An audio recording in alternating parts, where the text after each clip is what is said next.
നിനക്കായി രചന നന്ദു. ആർത്തലച്ച് പെയ്യുന്ന മഴ നോക്കി സ്കൂൾ വരാതിൽ നിൽക്കുകയാണ് മഹി. ക്ലാസ് റൂമിനുള്ളിൽ വെൽഫെയർ പാർട്ടി പൊടി പിടിക്കുകയാണ്. നീണ്ട 12 വർഷം ഈ സ്കൂൾ തന്ന ഓർമ്മകൾ ഇനി വരുന്നൊരു കാലത്തിന് മായ്ച്ചു കളയാൻ പറ്റുന്നല്ല. അവൻ സ്വയം ഓരോന്ന് ചിന്തിച്ചു തുടങ്ങി. പരാജയങ്ങളുടെ പടിയിൽ ചവിട്ടി ചവിട്ടി ഇന്ന് എത്തി നിൽക്കുന്ന ഈ വർഷത്തെ ബെസ്റ്റ് സ്റ്റുഡന്റ് എന്ന പേരിലാണ്. അതിന് കാരണം ആ സ്കൂൾ മാത്രമാണോ എന്ന് ആലോചിച്ചപ്പോൾ അവന്റെ ചുണ്ടിൽ ഒരു ചെറുപുഞ്ചിരി വിടർന്നു. അവൻ പതിയെ 5ാം ക്ലാസിന്റെ വരാന്തയിലേക്ക് നടന്നു. കണ്ണുകൾ പതിയെ ഒഴിഞ്ഞു കിടന്ന ബാക്ക് ബെഞ്ചിൽ ഉടക്കി. ഇന്നും അവൻ ഇന്നലെ നടന്ന പോലെ തോന്നുന്നു. ആ ദിവസം 5ാം ക്ലാസ്സിലെ ഓണപരീക്ഷയ്ക്ക് മാത്സിന് മാർക്ക് കുറഞ്ഞിൽ ആ ബെഞ്ചിൽ തലയാഴ്ചയിരുന്ന് കരയുന്ന ആ മഹാദേവ് PS-നെ ആ വിളി ആദ്യമായി കേട്ട ദിവസം അവൻ തല ഉയർത്തി നോക്കി.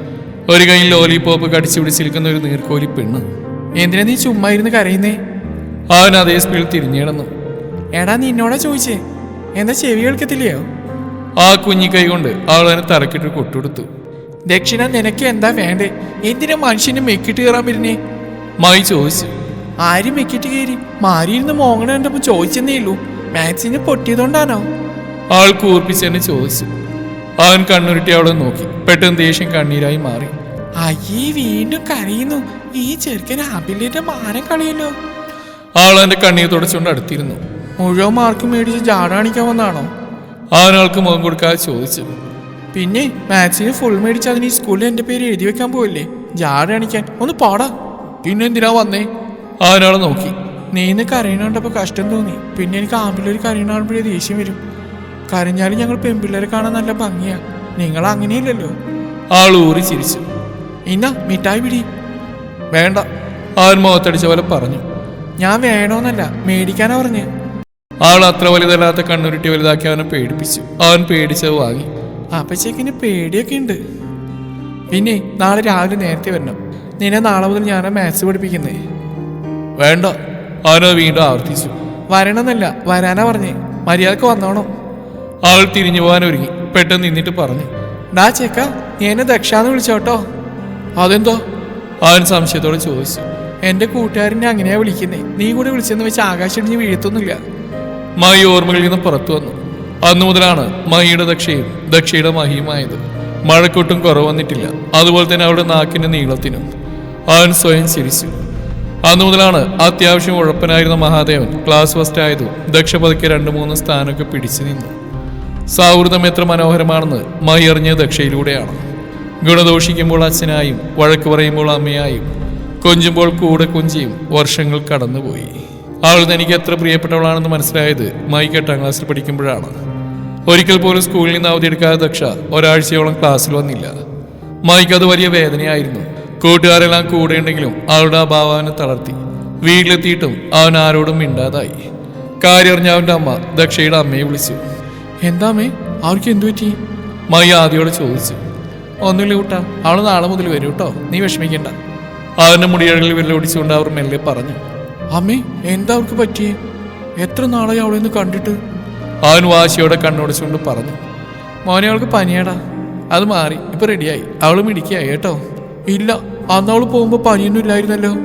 അവനൊരു പുരികമ്പൊക്കെയോട് ചോദിച്ചു. അത് മോനെ, ഈ പനി പെൺകുട്ടികൾക്ക് മാത്രമേ വരൂ. അതെന്ത് പനിയാ? അതൊക്കെയുണ്ട്. പിന്നെ നീ ഇനി പഴയ പോലെ അവളുടെ കൂടെ എപ്പോഴും നടക്കരുത് കേട്ടോ. എപ്പോഴും കൂട്ടുകാരായിരിക്കണം, പക്ഷെ ഒരു സ്പേസ് ഇടണം. അവർ ചിരിച്ചുകൊണ്ട് അകത്തേക്ക് പോയി. പനി വന്നെന്തിനാ സ്പേസ് ഇടുന്നേ? ഇനി പകരുന്നവല്ലാണോ? സാരല്ല, എനിക്ക് വരട്ടെ പനി, ഞാൻ അവിടെ കൂടെ തന്നെ നടക്കുകയുള്ളൂ. അവൻ മനസ്സിൽ ചിന്തിച്ചു. അന്ന് എന്തുകൊണ്ടോ മൈക്ക് ഉറങ്ങാൻ സാധിച്ചില്ല. തിരിഞ്ഞും മറിഞ്ഞും കിടന്ന് പലതും ആലോചിച്ചു. എന്നിട്ട് സ്വയം ചോദിച്ചു, എനിക്കെന്താ പറ്റി ആളെ കാണാനായിട്ട്? ചേടാ, ഇനി സിനിമയിൽ കാണുന്ന പോലെ എനിക്ക് വല്ല പ്രേമമായോ? അവനറിയാതെ തന്നെ അവൻ്റെ മുഖത്തൊരു പുഞ്ചിരി വിടുന്നു.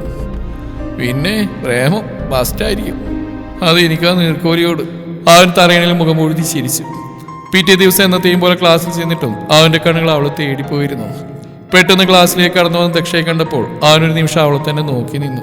ചുണ്ടിൽ വിടർന്ന പുഞ്ചിരി മറച്ചു വെച്ച് അവളുടെ അരികിലേക്ക് ഓടി അവൾ ആകെയൊന്ന് നോക്കി. ഡീ നീർക്കോലി, ഇതെന്തുവാടി ആകെയൊരു മാറ്റം? നീ വല്ല പുട്ടിയിട്ടോ? കവിളൊക്കെ ചോന്നിരിക്കുന്നു. അവൻ പുരികുമ്പൊക്കെ ചോദിച്ചു. എടാ മരത്തലയാ, പോടാ. ഞാൻ പണ്ടേ സുന്ദരിയാ, പിന്നെ ഇച്ചിരി കൂടി. അതിനെ അവളവന്റെ തലക്കിട്ടൊന്ന് കൊട്ടി. തിരിച്ചുപോയ അവളോടൊപ്പം അവന്റെ മിഴികൾ അവൾക്ക് കൂട്ടുപോയി. ഇനിയിപ്പോ എനിക്ക് പ്രേമം തന്നെയാണോ? അവൻ സ്വയം ചോദിച്ചു. പക്ഷെ അതേസമയം വല്ലാത്തൊരു പേടി അവൻ അരട്ടി തുടങ്ങിയിരുന്നു. ഒട്ടും പ്രതീക്ഷിക്കാതെയാണ് അവൾ തന്റെ ജീവിതത്തിലേക്ക് കടന്നു വന്ന്. ഇനി പ്രേമോലാണെന്നറിഞ്ഞാൽ വീണ്ടും അവൻ ഇട്ടിട്ട് പോവോ?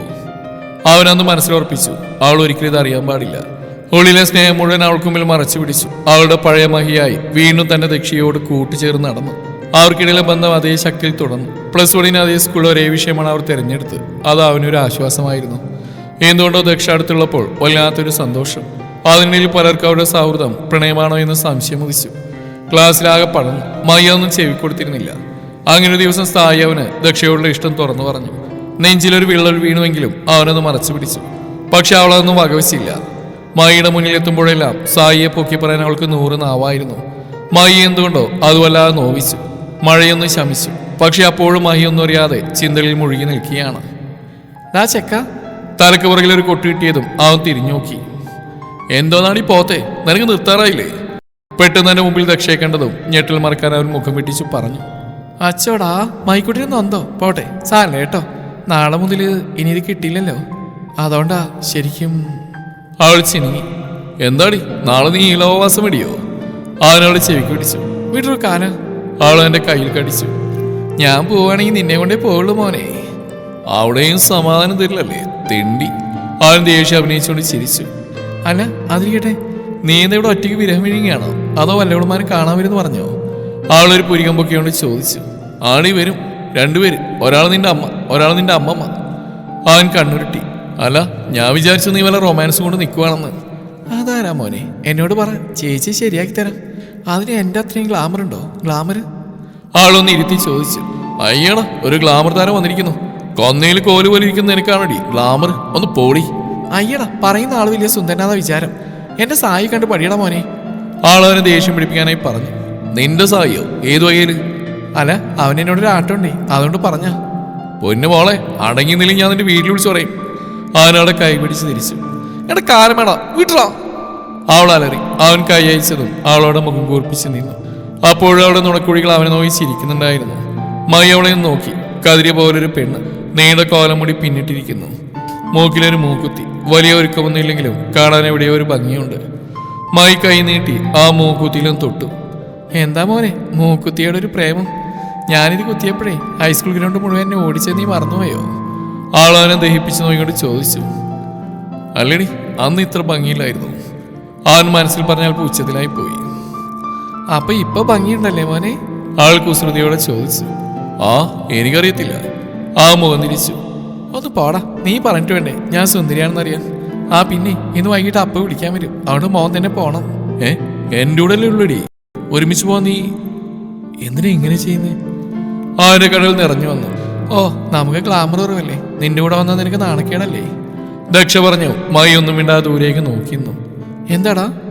ആളവനെ തനിക്ക് നേരെ തിരിച്ചു നിർത്തി. എന്താടാ, എന്താ വെച്ചേ? നിനക്ക് എന്നോട് എന്തെങ്കിലും പറയാനുണ്ടോ? ആളവന്റെ കണ്ണുകളിൽ നോക്കി ചോദിച്ചതും അവൻ അവളിൽ നിന്ന് കണ്ണുകൾ മാറ്റി. ഒന്നുമില്ല, നീ പൊക്കോ, ക്ലാസ്സിൽ തിരക്കും. ആൾ കുറെ നേരം അവർ നോക്കി നിന്നിട്ട് തിരിഞ്ഞടന്നു. മൈയുടെ കണ്ണുകൾ നിറഞ്ഞൊഴുകി. ഒഴുകിയിറങ്ങിയ കണ്ണുനീരിനെ തുടക്കപോലും ചെയ്യാതെ അവൻ ദൂരേക്ക് കണ്ണു നട്ടിരുന്നു. പിന്നിൽ ആരുടെ കാൽ പെരുമാറ്റം കേട്ട് മൈ തിരിഞ്ഞതും കരണത്തൊരു അടി വീണു. അവൻ സ്വബോധം വന്ന് നേരെ നോക്കിയപ്പോൾ വലത്തേ കരണത്തും കിട്ടിയൊന്ന്. അവൻ തലകുടഞ്ഞു. നോക്കിയപ്പോൾ അവളുടെ കണ്ണും മൂക്കും ചുവന്നിരിക്കുന്നു. ധാരധാരയെ അവളുടെ കണ്ണുനീർ ചാരിട്ടൊഴുകി. ദക്ഷ, നിനക്ക് പറഞ്ഞിരുന്നതിന് മുമ്പേ അവൾ എന്റെ കോളനി പിടിച്ച് ഭിത്തിയിലേക്ക് ചേർത്ത് നിർത്തി. നിന്നോട് ഞാൻ പറഞ്ഞിട്ടുണ്ട്, നീ കരയുന്ന എനിക്ക് ഇഷ്ടമില്ലാന്ന്. പിന്നെ എന്തിനാ എന്ത് കാര്യത്തിന് നീ ഇങ്ങനെ കിടന്ന് മൂങ്ങുന്നു? പറയണ പറയാ. ആൾ അവന്റെ കോളനെ പിടിച്ച് വലിച്ചു. നീ ഒരു കാര്യം മറന്നുപോയി മഹി, എന്റെ കണ്ണിൽ നിനക്കൊന്നും ഒളിപ്പിക്കാൻ പറ്റില്ലെന്ന്. നിന്റെ കണ്ണിൽ നോക്കി മനസ്സിൽ ചിന്തിക്കുന്ന എന്താണെന്നറിയാൻ ഈ ദക്ഷ കഴിയുമെന്ന്. അവൾ അത്രയും പറഞ്ഞ് കണ്ണു തുടച്ചു. ദീർഘമായി നിശ്വസിച്ചു. ദക്ഷ, ഞാൻ വേണ്ട, ഇനിയൊന്നും പറയണ്ട. നിനക്ക് പറയാൻ ഞാൻ ഒരുപാട് സമയം തന്നു, നീ പറഞ്ഞില്ല, ഇനി ഞാൻ പറയാം. അവന്റെ കഴുത്തിൽ മുറുക്കി പിടിച്ച് അവൾ പറഞ്ഞു. എടാ ചെറുക്ക, നമ്മുടെ കാസിൽ നിന്ന് കുറെ അവന്മാരും കരഞ്ഞിട്ടുണ്ട്. അവന്മാരുടെ അടുത്ത് നിന്ന് ഞാൻ കണ്ണീര് തുടച്ചു കൊടുത്തിട്ടില്ലല്ലോ. പിന്നെ എന്തിനാ നിന്റെ അടുത്ത് വന്നേ? നിന്നെ പഠിപ്പിച്ചേ? നീ ആലോചിച്ചിട്ടുണ്ടോ പോത്തെ അത്?